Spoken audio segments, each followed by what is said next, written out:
Hi, I'm Corey at the Learning House. I am welcoming Mike Zietsma here today from Creating History. Mike, we have long enjoyed having your courses here at the store. We send them to families all across Canada. And I'm excited to have you here today to just tell us a little bit about what's Creating History and the resources that you provide. So thanks for joining me, Mike. And tell me a little bit about Creating History.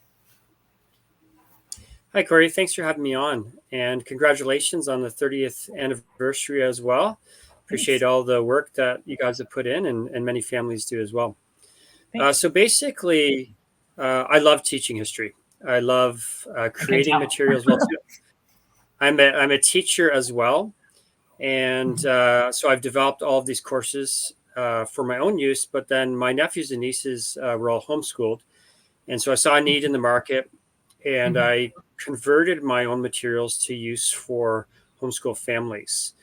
And so basically each course, so I have Canadian civics, I have Canadian history, US history, and then world history as well too. And each of the courses here, they come from a Christian perspective and a philosophy. And I developed a quote for my business. It's called, "While creation confirms the existence of God, history reveals the need for a savior." So while creation confirms the existence of God, history reveals the need for a savior. And I'm sitting here at my trailer on a beautiful lake, and I see God's creation all the way around, and it all confirms the existence of God. And so that's the first part of the quote. Amazing. And the second part of the quote, history confirms the need for a savior. So I teach all sorts of different types of history. I'm interested in all sorts of different types of history. And what has not changed is the reality of the presence of sin in the world.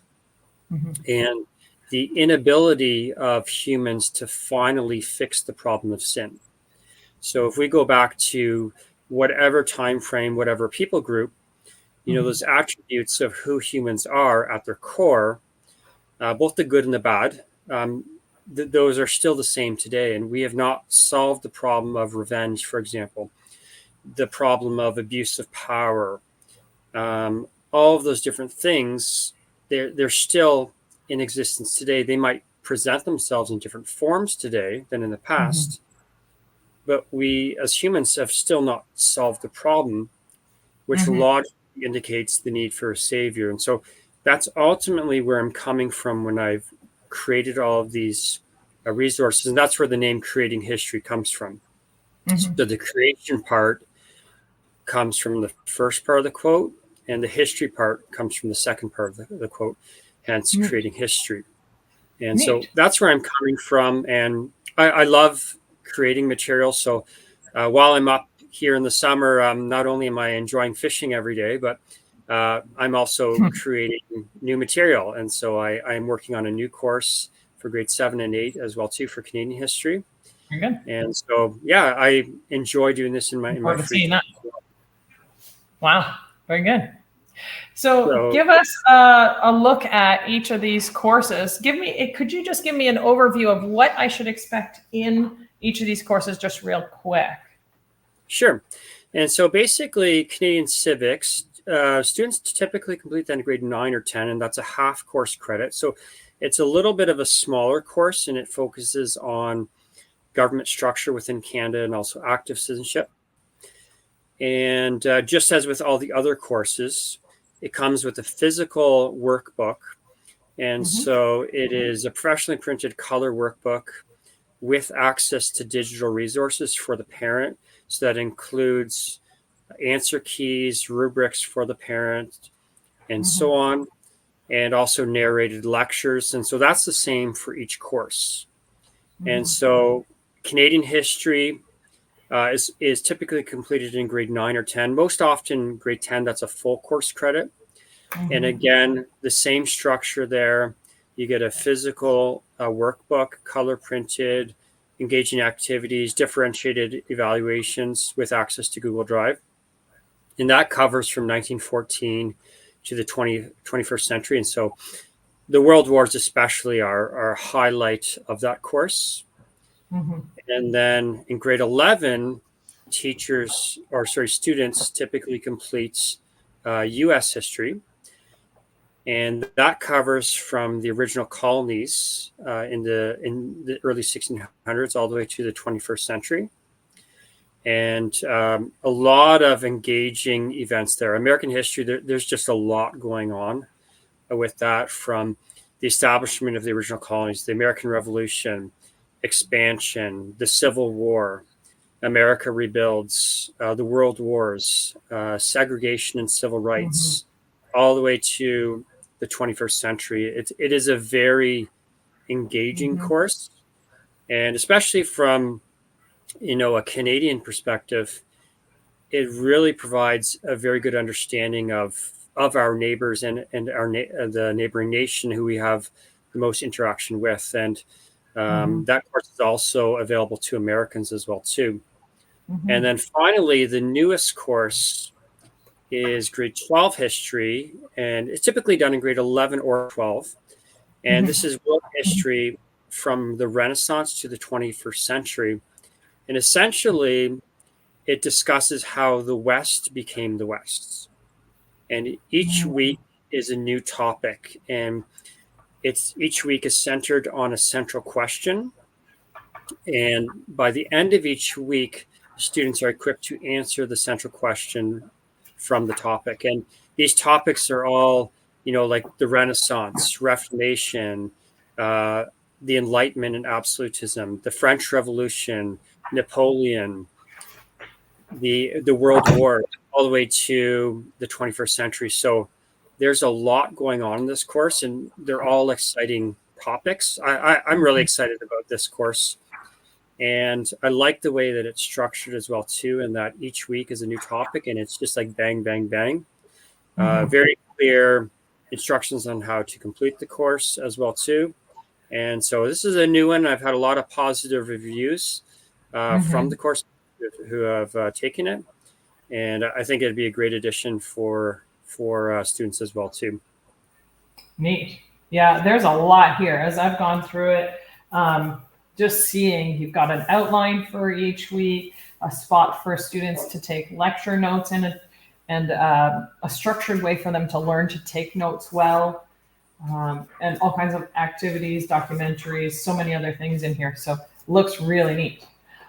Can you open up for me a little bit in more detail one of these courses, and Canadian history being one of them that is most popular, and just sort of give us a look through? And I just chose Canadian history because we know that um, in various places across Canada, it is required, and even in places in the provinces where it is not required for our students to complete a Canadian history course, we know and we always encourage families to do Canadian history with their high schoolers at a higher level, just because it's what makes them ready for next steps. It's what helps us to be good citizens, as well as to open our eyes to opportunities and issues that we should be ready for as young adults. So, tell me a little bit more about Canadian history. Yeah, so it starts in 1914 with World War One. So right away from Mhm. the start, it's a very interesting topic to look at. It's always a high level of engagement with looking at World War One, and then it goes all the way to the 21st century. So we can go actually quite in depth in the course, and we do that. And for parents, I think the thing that is most helpful for them, if you turn to page 13 of World War One, at the beginning of each unit, there's a very clear checklist user Ah, guide. yes. Moms like checklists. They make us happy. And I'm a logical, sequential thinker, and this comes out in the way that I've organized things as well too. Yes. And so what you'll see here is a theme. So on the left-hand column, you'll see a theme there, the steps to war. So that's the Mhm. first theme. And so a package will be completed on that. Next, you have the files in the second Mhm. column, which are listed. And all of those files are located on Google Drive. So with the course, students not only get this physical workbook, but access to Google Drive, which provides all sorts of narrated lectures, answer keys, rubrics for the parents, and so on. Mm-hmm. And then in the right-hand column, you'll see that I have a checklist-based user guide there for how to complete this particular package from the first unit. Mm-hmm. And so you'll see that there's activity 1, which talks about the assassination, and you'll see in brackets behind it, PowerPoint. And so it's a narrated lecture. The narrated lecture is accessible through Google Drive, but I also have alternatives to PowerPoint. If students don't have PowerPoint, then it's also available as well in a different form. And then activity 2 is looking at the causes. So this is where they will look at their textbook, and we suggest Spotlight Canada for the course. And Canadian history is the only course that I offer that uses a physical textbook. The other courses do not need a physical textbook, but Spotlight Canada is a great textbook, and so I've used that periodically throughout this course. It's not like every day they're using it, but it is a good resource. I try to use a lot of variety in the course and differentiation, and so students will look at online resources, a physical textbook. They'll listen to narrated lectures. It also comes with access to a subscription to the mapishistory.com, which is an exceptional website that provides narrated animated maps. Neat. And so students will be assigned typically 2 to 3 of these activities a day. So activity 1, 2, and 3. And I see here you've got a time allotment for this whole activity. So this one here says 3 to 4 hours. So, or not this activity, but this section. So this says 3 to 4 hours. Obviously more than you're going to do in one day, but probably like a week's worth of student work, depending on whether you're semestering or non-semestering this work. So, and so there's flexibility and allocation. Yeah, there's flexibility in whether it's completed in one semester or a full year. And there's always flexibility for the parent in terms of, I also have extension activities available there as well too. You'll see in the right-hand column there that I have a list of optional extension activities that a parent might choose to assign. And along with these come access to interactive quizzes. And so students will complete online interactive quizzes, which basically just assess their knowledge acquisition from these different packages. And so those are very easy. A concern that moms and dads have is, what happens if my next student needs this? Do I have to purchase the book and the digital resources again? Or what if I have 2 students in my home doing this course together? Do I have to purchase the digital resources ever again, or do they expire, or how does that work? Yeah, that's a great question. And so parents, they retain access to the digital resources, and then they simply need to buy a workbook in the future for future kids in their family completing the course.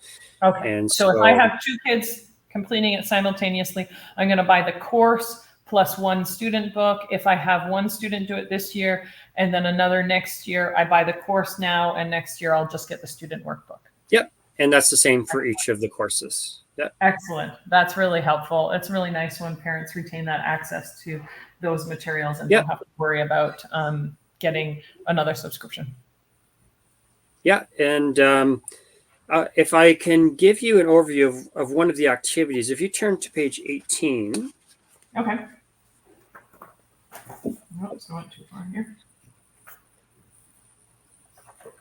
Okay. So here is an example of how the units are divided. So units are divided into these activity packages, which are topic based. And so the first package from World War I is the Steps to War. And so you'll see some learning goals there that are listed. And then on the next page, you'll see the first activity, activity 1. And that is a narrated lecture. So the student will take notes along the way of explaining how the assassination of the Archduke occurred. And they'll simply go on Google Drive to access the lecture, The Assassination of the Archduke. So you'll see that at the top. Is that here? Yep. All along with the lecture, The Assassination of the Archduke. And then the next activity, if you turn to page 20, you'll see an activity there which looks at the causes of the war. And so this one here is an activity that uses the textbook. And so text or the internet. page number for the textbook is located in the user guide. So if we flip back there to page 13,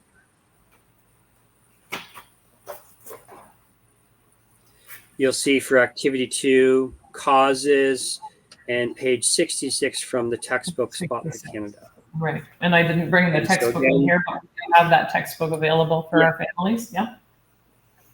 And so the user guide, you'll be flipping back and forth throughout the course of, okay, what to complete each day and what resources are needed in terms of files as well as page numbers. And so that's how activity 2 is done. And then activity 3 is some mapping and so on. So for each of the activities within a package, I try to create a lot of variety.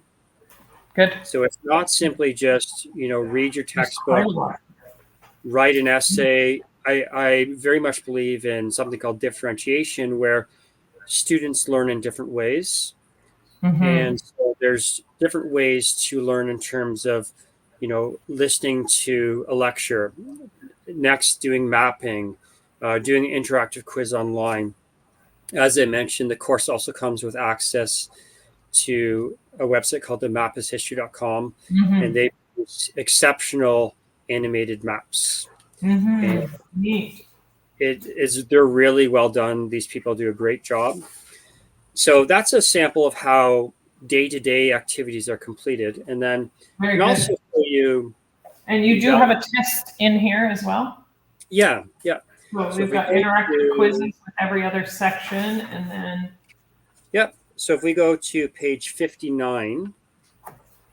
And this is part of the, it shows us what is laid out in the course checklist. But in page 59. Yeah, page 59 is listed all of the different options for evaluations. And so for World War I, I have a differentiated World War I project option, and they could create a World War I exhibit. They could create a battlefield model as well, too. That's a really popular one, option number 2. Option number 4 is a very interesting option where students actually research a local soldier from their community. And I've had some really, really interesting projects done by students, and even some students who have done on a relative who served in World War I. And some of them didn't even know that they had a relative who served in World War I until doing the project. And it is so engaging to do that. I inherited a flight log from an uncle who passed away in World War I. Yeah. What a thing to open your eyes when you say, this means something to me. This is my family. This is somebody who this impacted me in my life and my family. So really neat to be able to do those kinds of projects. So engaging. And so incredibly engaging. I have an enhanced option 4 there as well too, which is located on Google Drive, which takes students through all the steps of how to do that project. Oh, so and neat. The nice thing too is that all of those resources are digitized now, like the enlistment records and employee and soldier files. Yeah. It's all on, and to actually see, Billy Bishop's papers that he signed is really, really neat. Crazy. So a lot of different options there. And then students. You've got a marking rubric here as well for parents. We really love it when we get that hand holding. Yeah, so for all of the evaluations, whichever option parents choose, then a very clear rubric is provided for that. For all of the packages, like the Steps to War package, which I just explained before, there's answer keys and so on. And then for World War I also have a test. So if you turn to page 62, the next page. Yeah. We have our review sheets and also Mhm. review activities, which are located on Google Drive. And then what I've Mhm. also done on the page to the right is provided students with just some learning resources in terms of, review techniques, learning styles, because a lot of students, they don't fully know what type of a learner they are yet. Right. And so I have a list of suggestions about, how to review, effective study techniques, That's and so great. on that students and parents can benefit from. And if Okay. you turn the page over, it continues with review ideas for how to review, and students can look over these different ideas.